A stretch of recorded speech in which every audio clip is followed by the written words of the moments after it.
Cher Dr Ibrahima Sall, directeur exécutif de Trust Africa, Monsieur le modérateur Abdoulaye Diané, Mesdames et Messieurs, chers invités, malgré un agenda chargé, j'ai tenu à délivrer un message pour cette édition 2020 de la conférence panafricaine sur les flux financiers illicites et la fiscalité pour vous exprimer mes vives félicitations pour votre noble combat visant à préserver les ressources de l'Afrique.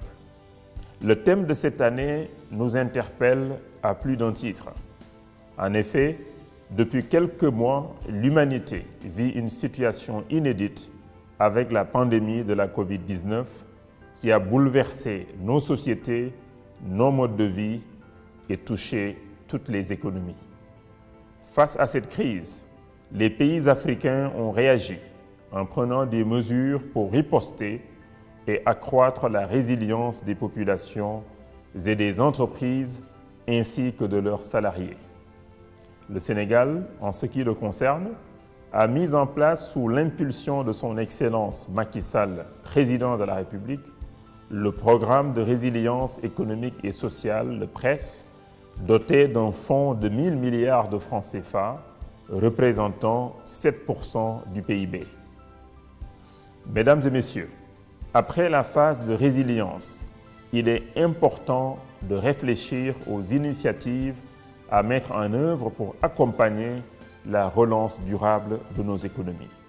C'est dans ce cadre que le Sénégal a procédé à la validation du PAP 2 ajusté et accéléré, le PAP 2A, pour la relance de l'économie nationale. L'Afrique que nous voulons après la Covid-19 doit être souveraine au plan alimentaire, sanitaire et pharmaceutique, doit être industrialisée pour la création d'emplois massifs, doit être productive et transparente à la faveur de la transformation numérique. C'est pourquoi le PAP 2A se focalise notamment sur la souveraineté alimentaire, sanitaire et pharmaceutique, l'industrialisation, la transformation numérique et la protection sociale. Mesdames et messieurs, aujourd'hui, le défi le plus urgent à relever est celui de la mobilisation de ressources financières adéquates pour accompagner la relance des économies africaines. Je voudrais à cet égard me réjouir de la thématique de cette 8e conférence portant sur la mobilisation optimale des ressources internes du secteur extractif pour la transformation de l'Afrique. Au Sénégal, les activités extractives représentent pour le moment environ 3% du PIB. Toutefois, leur apport dans les ressources budgétaires reste encore modeste.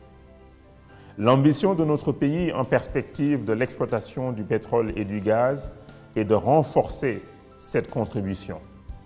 Cela passe d'abord par la mise en place d'un cadre juridique qui assure la transparence, la bonne gouvernance et la sécurité des flux. L'adhésion de notre pays à l'initiative pour la transparence dans les industries extractives illustre parfaitement cette volonté.